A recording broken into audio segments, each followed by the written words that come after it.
Alam niyo ho ba na ako ay tagahanga ni Attorney Rowena Guanzon? Oh, sa kabila ng mga batikos niya sa akin minsan na sablay, ako ay humahanga sa iyo, attorney. Oh, magaling kang commissioner. Sobrang galing mong commissioner.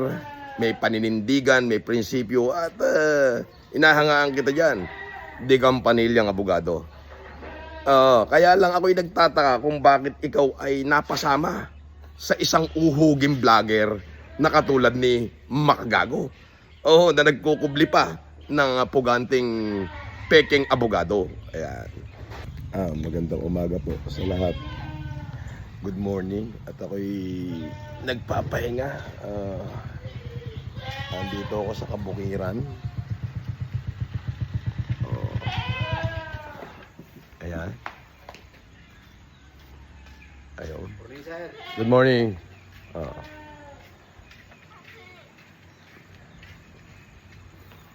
Ayan.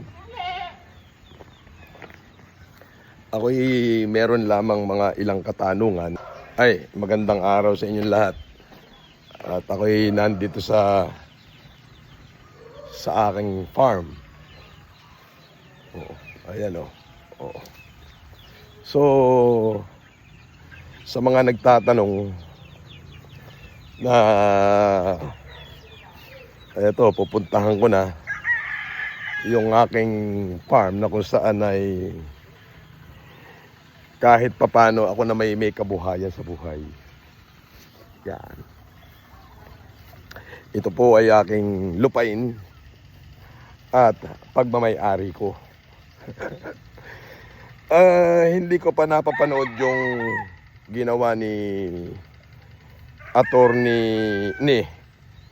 yung interview ni Attorney Rowena Guanzon kay Makagago, pero may nag-forward lang sa akin ng mga clip na yun nga daw, in-interview daw ni Makagago si Attorney Rowena Guanzon at ang tipong ang mga tanungan daw ni Makagago ay puro yung kamalian daw ko, na ako daw ay nagsabi ng mongoloid sa isang anak ng isang vlogger. Ay, attorney, sana naman hinanap nyong mabuti yung dulo na kung saan yun nagsimula. Ako ay naniniwala na itong si Attorney Guanzon magaling na abogado to at commissioner. Kaya lang, nagtataka lang ako kung bakit ito nagpa-interview sa isang uhugin na vlogger na katulad ni Makagago. Hindi niya alam na itong si Makagago ay ultimo ang Diyos ay minumura. Di ba? So, andito ako sa hituan.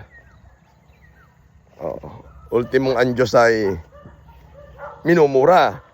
Dito kasi sa video ni Makagago kung saan meron siyang binabanggit na 4 na abogado.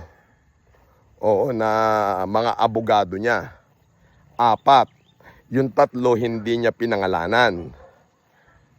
Okay? So, pakinggan po natin yung sinasabi ni Makagago dito.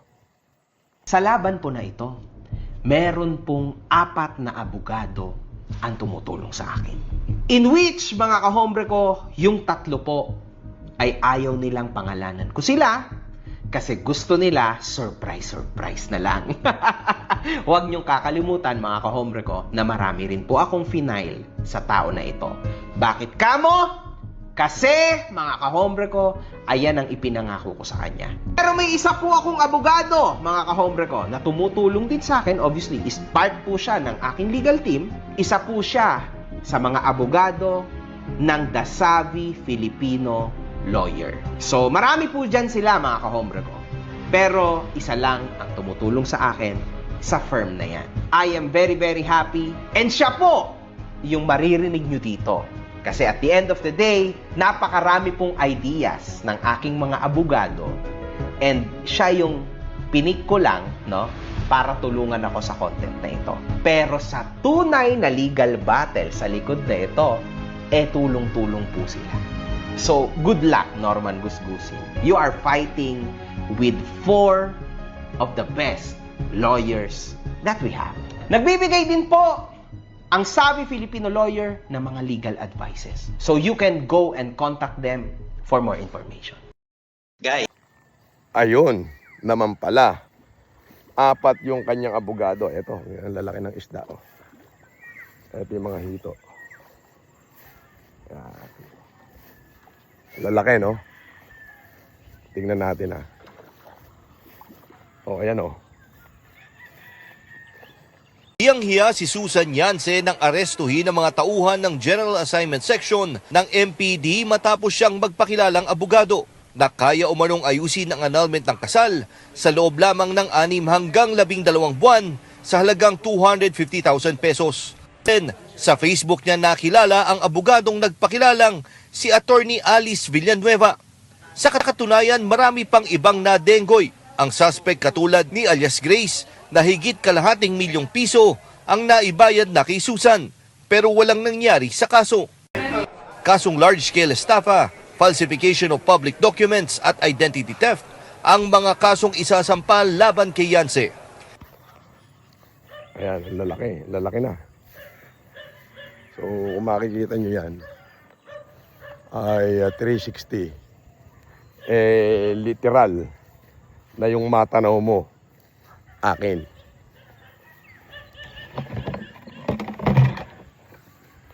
So, dito, nakapansin nyo, meron siyang inendorso na isang abogado, si Susan Yance. Na yan pong Savvy Lawyer na yan, ay ginagamit ang pangalan ni Attorney Alice Villanueva. Oo, at kung makikita nyo, yung inendorso ni Makagago na yan ay may existing na warrant of arrest. Oh, 2 warrant of arrest at pugante na yan. Ay talagang pugante na. Ngayon, Attorney Rowena Guanzon, hindi kaya na sobrang lakas ng loob ng uhugin na to, itong uhugin na vlogger na to, ay dahil baka isa ka dun sa mga abogadong sinasabi niya. Nako, attorney, mag-iingat ka po. Ay ang nangyayari ho, ay yan si Makagago ay nag-endorse ng peking abogado na faking law firm na ikinabiktima ng napakaraming OFW. Oo, yan ho ay ikinabiktima ng maraming OFW. At attorney, hanggang ngayon ay nambubudol pa yan. Oo, at ikinakanlong ni Makagago kasi paano ko nasabing ikinakanlong?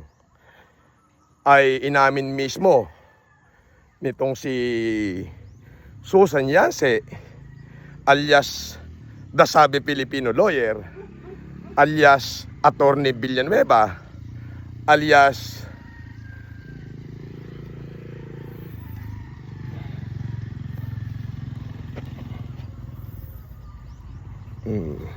yung baka nalapit sa akin.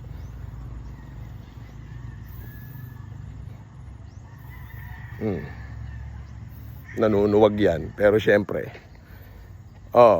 alias Attorney Alice Villanueva, alias Attorney Maria Sabien Lebiste, alias Attorney, napakarami yung alias, di ko na may isa-isa. Ay inamin niya mismo na alam ni MG. Inamin niya lahat kay MG yung kanyang ginagawa. At magkasama pa sila. Ayan o, papakinggan nyo yung video.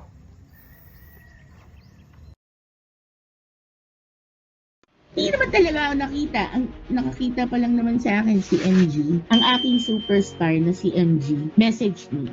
Attorney, let's set aside differences for now, and let's make this a united battle against Mangusing Siga. Si MG, I no longer treat him na kliyente or kaibigan. I treat him like a son eh. Parang nakakabatang kapatid na anak na saan nagkita kami, talagang sinabi ko naman sa kanya, ako wala akong agenda sa iyo. And I think nararamdaman naman ng bata na ako'y napakatotoo sa kanya. Wala akong itinago, wala akong lahat ng tanong niya, lahat ng gusto niyang malaman sinabi ko na.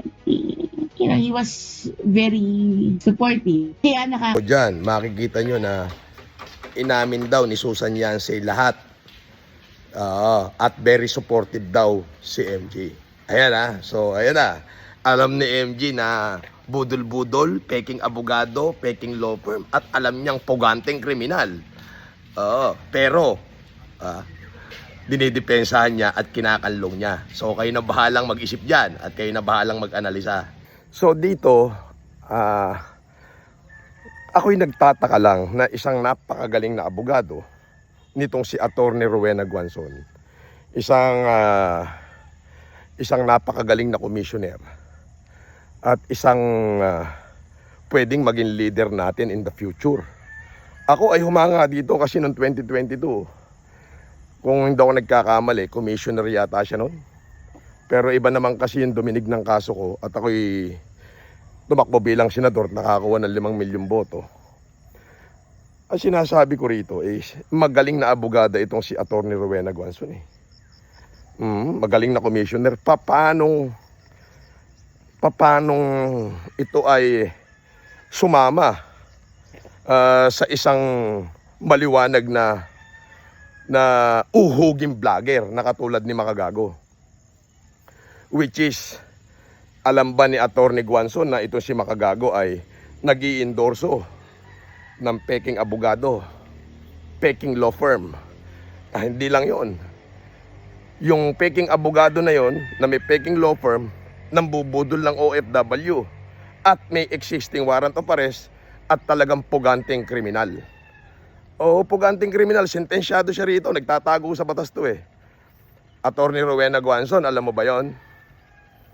Aba, kung alam mo yun, di ibig sabihin, attorney, baka ikaw nga yung isa sa mga abogadong sinasabi ni Makagago. Ibig sabihin, attorney, baka magkakasama kayo. Baka lang ho. Hindi naman, ako'y nag-iisip lang kasi itong si Attorney Rowena Guanzon, napakatalinong abogado nito.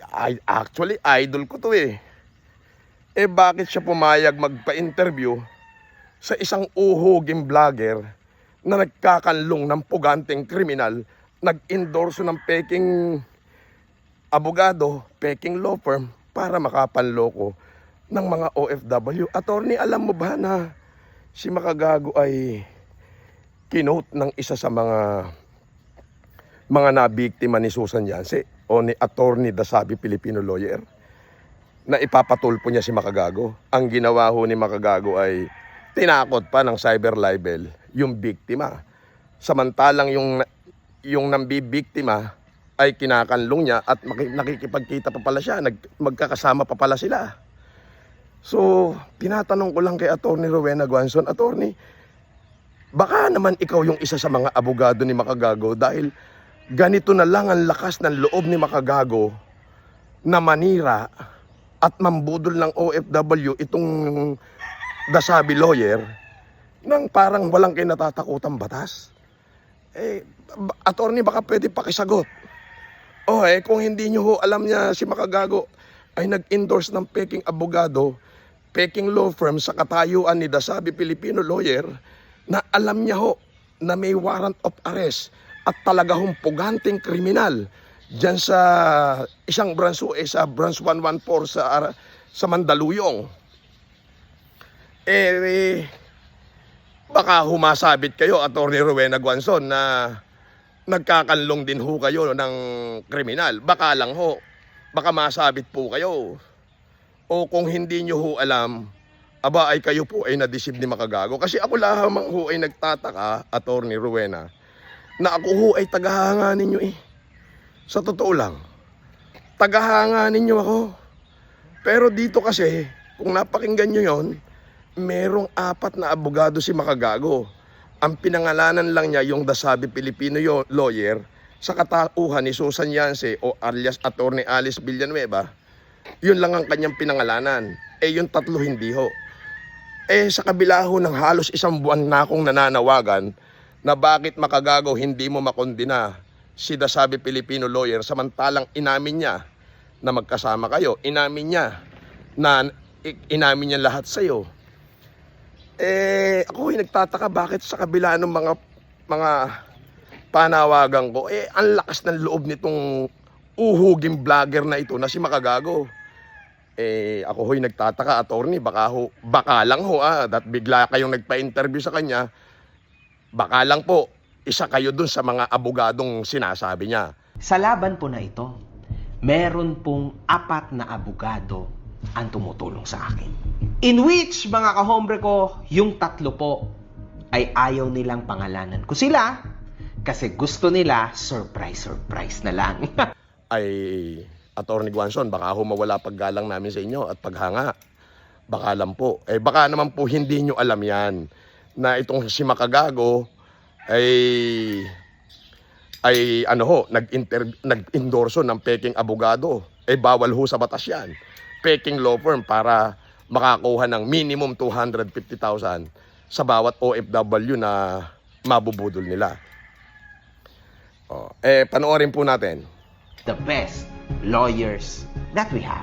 Nagbibigay din po ang Sabi Filipino Lawyer ng mga legal advices. So you can go and contact them for more information. So sa kabilang banda, Attorney Rowena Guanzon, ako talaga'y nahahati ang aking isip na baka ho kayo ay isa dun sa mga abogadong ipinagmamalaki ni Makagago na itong uhugin na vlogger. Oo, kaya ang lakas ng loob niya na mag-endorso ng peking abogado, peking law firm na alam niyang pugante sa batas. Kayo na ho mag-verify, Attorney Rowena Guanzon, yung Susan Yance. Yan ho yung Dasabi Filipino lawyer na inendorso ni Makagago. Oo, ako ho ay nagtataka lang kung bakit ng isang napakagaling at dekalibreng abogadong katulad nyo ay napasama dito sa uhuging vlogger na ito. So, yun lamang po, attorney. At sana ho, kung hindi man ho kayo talaga kasama ni Makagago, ay baka ho kayo ay na-deceive niya sa kanyang mga matatamis na labi. Pero mag-iingat po kayo, attorney, baka ho masira ang pangalan nyo sa kanya. Video at mga larawan na kuha sa entrapment operation ng Manila Police District General Assignment and Investigation Section sa nagpakilalang abogado na si Susan Yance noong September 26. 5 biktima ni Yance ang nagsampa ng reklamo sa MPD. Kabilang na isang attorney Alice Villanueva na siyang ginagamit umanong pangalan ni Yance. Gulat ako kasi before I learned na gumagamit ng pangalan ko. Kwento pa ng abogado ng Court of Appeals, nakuha ni Yance ang IBP number niya, kaya nakumbinsi nito ang mga biktima na lehitimo siyang abogado. Ayon pa sa MPD, umabot na sa 15 biktima na loko ni Yance at karamihan ng mga OFW. Tama po ba? Lawyer po ba kayo? No. So, ayan ho, at nagkakabukuhan na. At ang matindi pa rito, yan ho palang FG and MG Group, yan po Genius Group, ayan ho ang mga kasama. Lahat yan, si Yulen Budol-Budol, si Karuba, si Rasukir, ikinanta na ho lahat nitong Susan Yance na to, na sila pala talaga ang gumagawa ng dirty trick para sirain ang pangalan ng isang FLM. Well, mabuti po ang Diyos sapagkat hindi niya ako pinabayaan. Akalain mo, nahuli natin at nabisto na ito palang inindorsong abogado ni Makagago ay scammer, budol-budol at puganteng kriminal. Kayo na ho ang humusga. At least, yung mga kahombre niya, nailigtas ko kayo sa mga pambubudol na mangyayari pa sa darating na panahon.